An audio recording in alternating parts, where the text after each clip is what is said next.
Thom Hartmann here on the news. You need to know this. Yesterday, the RNC released an autopsy of the GOP's 2012 failures. The 100-page so-called Growth and Opportunity Project highlights America's rapidly changing demographics and the Republican Party's failure to welcome new voices and new ideas into its midst. The authors wrote, "We have lost the ability to be persuasive with or welcoming to those who do not agree with us on every issue."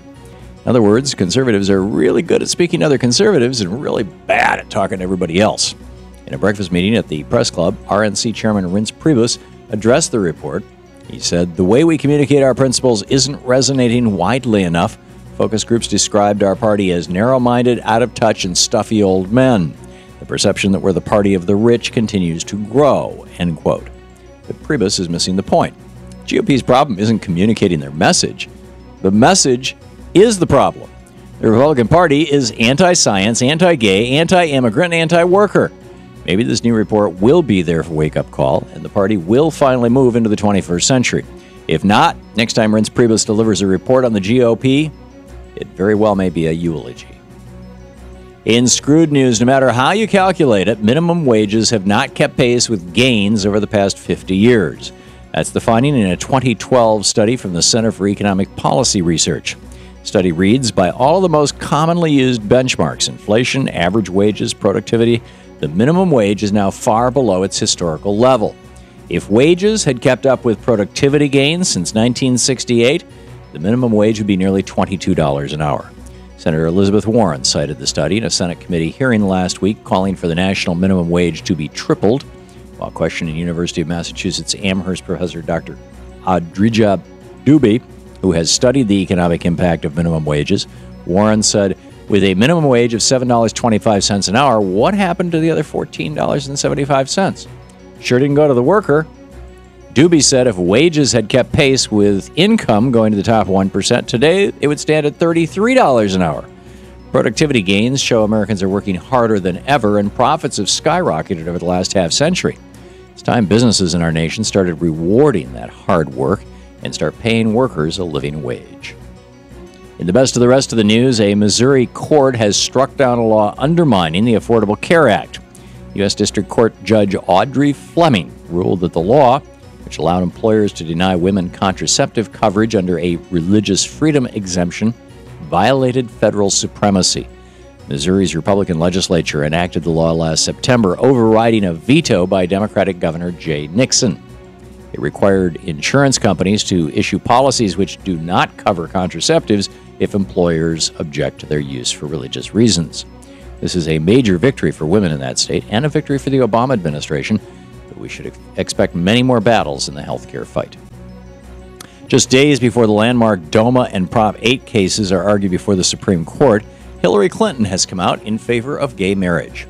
In a video posted online Monday by the Human Rights Campaign, the former Secretary of State said gay rights are human rights. And according to ABC News, Mrs. Clinton is in the majority, as public opinion is now strongly in favor of same-sex marriage, with 58% of our nation supporting the rights of gay and lesbian couples to wed. This is a remarkable turnaround, as back in 2004, only 32% of registered voters supported same-sex marriage.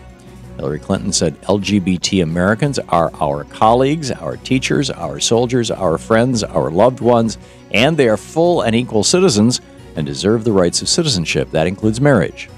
And she's exactly right. Marriage equality is now in the hands of the Supreme Court. Stay tuned. Free college for every student. That's the plan proposed by one gubernatorial candidate in Arkansas. Former Lieutenant Governor Bill Halter is running as a Democratic candidate in that state, and he believes that every student should have the right to a high-quality college education.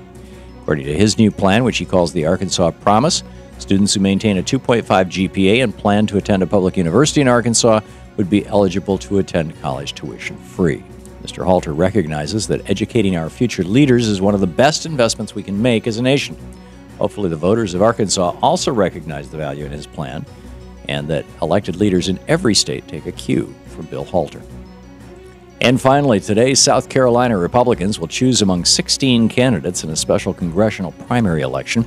GOP primary election candidates are battling to see who will likely face Democrat Elizabeth Colbert Bush, the sister of comedian Stephen Colbert, in the upcoming in the upcoming election for the House seat vacated by Republican Tim Scott. Leading the pack of prospective nominees is disgraced former Governor Mark Appalachian Trail Sanford, who resigned in 2009 after admitting to an extramarital affair in Argentina. Although Sanford is virtually guaranteed to finish first in today's primary, he has to win more than 50% of the vote to avoid another runoff election. There are several other leading candidates vying for the number 2 spot, including Teddy Turner, son of CNN founder Ted Turner. This race sounds like the making of a bad joke. A nude hiker, a comedian's sister, and the son of a media mogul walking down the Appalachian Trail. I guess the voters of South Carolina will have to choose how this punchline ends.